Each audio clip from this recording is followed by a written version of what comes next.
Welcome back to Sports Live. We'll get back to your phone calls in just a little bit. Remember the number, 737-7767. Your thoughts on the Titans, new football coach at Tennessee, anything that's on your mind tonight. But right now, we're going to talk to our good friend John Glennon. He covers both the Titans and the Predators. He's a busy man these days. John, it's great to have you back on the show, first of all. Second of all, happy holidays to you and your family. Third of all, we got one team already out west and the other team getting ready to head out west. Indeed, yeah. Well, it should be a big week out there for the local teams. You know, I think a little bit different situation for both teams as well. You know, I think the Preds are going out there playing some of their best hockey so far this season. You know, and of course with the Titans, we're seeing sort of an interesting situation. You know, this is a team that's won, 6 of the last 8 games, but there are just these nagging questions and kind of this wondering of, why aren't they playing better than they are? Why aren't they by winning by more margins? Why isn't the offense clicking? So, big game for the Titans, I think, and big end of this trip, especially for the Titans. Yeah, I want to start with the Titans, John. I'm glad you brought that up. I mean, look, that offensive performance Sunday in Arizona was absolutely dreadful, especially in the second half. And, I've had people attacking me on Twitter saying that, myself and other talking heads, that's the term that was used, we're not getting on this coaching staff enough. So when you look at this offense, you look at the struggles, what do you see? Is it coaching? Is it execution? Is it a little bit of both? What do you see when you break down the Titans' offense right now? Well, it's interesting to me that this offense, was good, a lot last year. That they got the job done. They dominated, certainly in the run game, and they were efficient in the pass game. And there have been spots, especially early in the year, when they looked very good against some, pretty good teams, Seattle and Jacksonville. This offense looked good in both those games. So it's hard for me to pin it on coaching exactly when things were working before, and then all of a sudden they're not, and the systems are still similar. I think I think there's a number of issues really going on, but again, it's hard to pin it exactly down, but. I think one of them still is the receivers. I think the combination of injuries. Corey Davis missed so much time, and I think more was expected of him at this point. And it's just not happening yet for Corey Davis. It's understandable. He missed a ton of time, and he's, it's just not there for him yet. Marcus Mariota, same sort of thing. He missed a ton of time in the offseason while rehabbing instead of kind of bettering his game, I think. And we're seeing some of the results of that. And I'm still not sure. I don't think he's completely 100% yet either. So there are reasons like that. And I obviously I don't think the line is doing as well as it did last year, which is kind of unusual to me because no changes in personnel outside of one tight end, Anthony Fasano, who's not here. But, I don't think we're seeing the holes, and I don't think we're seeing the same kind of protection that we did last year from the line either. Yeah, you mentioned Marcus Mariota, John. We're talking with John Glennon, who covers both the Titans and the Predators here on Sportsline, friend of show. You mentioned Marcus Mariota, 2 more interceptions on Sunday. And, sometimes you can look past that, but looking at his press conference after the game, judging by his body language, Marcus is a very even-keeled guy. He reminds me a lot of Eli Manning, a guy that just doesn't seem to let anything get to him. But you can tell these mistakes are really starting to eat away at him. I mean, he mentioned the fact that he was ticked off, and he didn't use the word ticked. And you could see anger and frustration and confusion on his face. I'm wondering if you think he's a little shell-shocked right now at the way things are going. I think there's definitely some of that. He's a guy that is not used to dealing with, a lot of mistakes and much in the way of poor play on his part, and there was no really way to forecast it outside of the fact that he did miss, that significant amount of time, rehabbing the injury. And I do think that was key. But outside of that, it looked like the curve was heading in the right direction for Marcus Mariota, after the first 2 years. And to see it, go the other direction right now is a bit of a head scratcher. And you can't. It's not as if you can say it's one single thing. Sometimes it's the mechanics. He's not stepping into throws at times. He's sailing some passes. Those are some of the reasons for the interceptions. But some of them are poor decisions too. And it's, as I say, it's a real head scratcher because I think everyone, myself included, expected Mariota's numbers to be even better than they were last year. So, the good thing is, if you're a Titans fan, that Marcus Mariota is the type that, he's not going to point fingers. He's gonna double down on his efforts. And we know the talent is there. We've seen, how well he can perform the last couple of years. So I still feel that Marcus Mariota is going to turn this around in time. But definitely a surprise to see him, with 10 TDs and 14 interceptions at this point.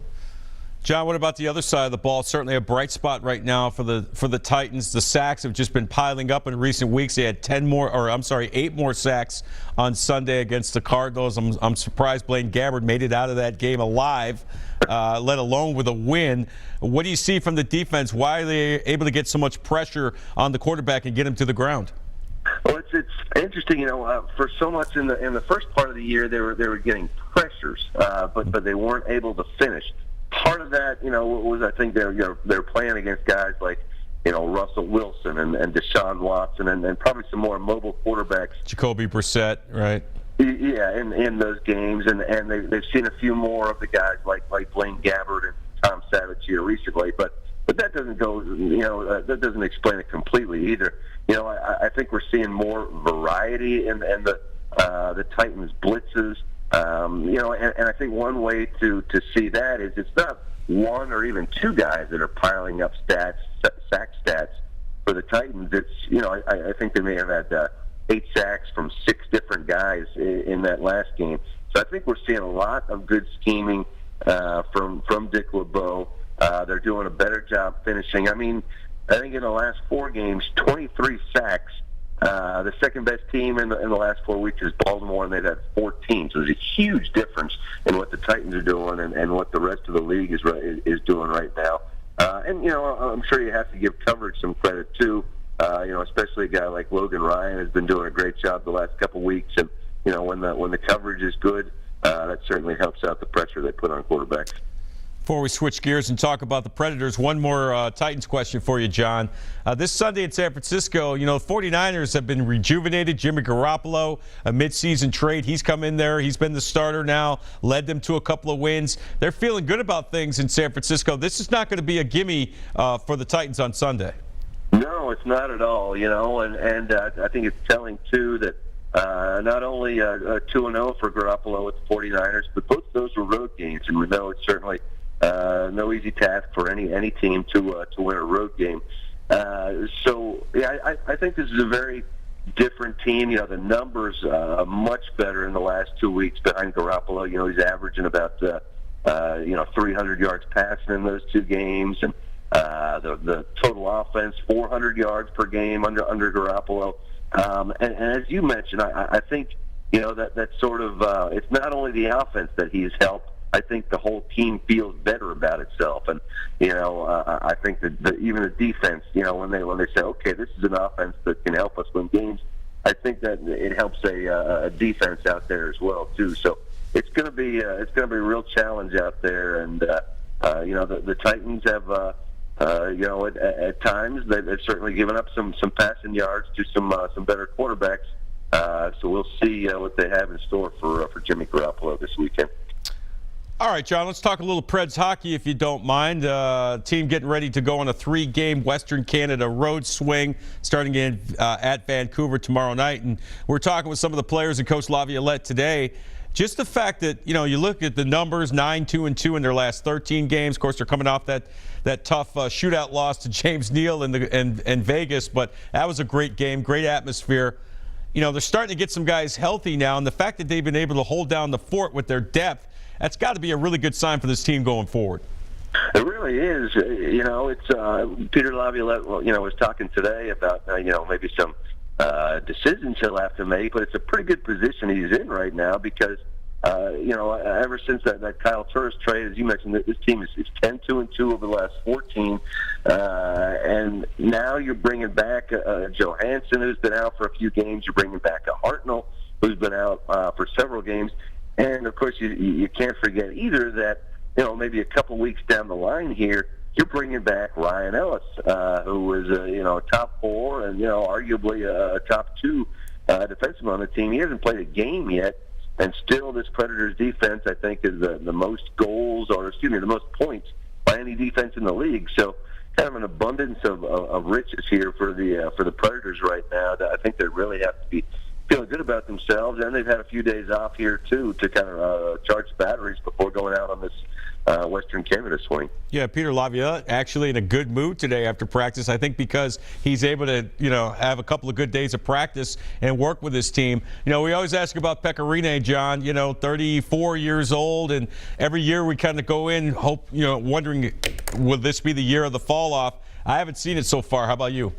I have not. No, I think he's been as good, if not better, probably than he was, down the stretch last year. In fact, I would probably say better. Two questions come to mind for me in terms of goaltending. One, I think they would like Pekka to be facing fewer shots in general. Maybe the last, if you look back, say, over the last 6-8 games, they're giving up 35, 40 shots a game, and that's too much. They don't want to have that many chances again. So that's one thing I think they want to sort of settle down. And then two, I think last year, certainly, as a backup, UC Saros was playing, pretty regularly and really giving Pekka some good rest and keeping him fresh down the stretch. And, this year, we haven't seen the consistency yet out of Saros that I think the Preds would like to see. So that, to me, is another question mark. If they can get Saros playing well and get Rinne some regular rest, I think they'll be in much better shape for the for the stretch run and for the playoffs months down the line here. All right, Johnny, get your plugs in. How can people keep up with you? Well, you can find me in many places these days.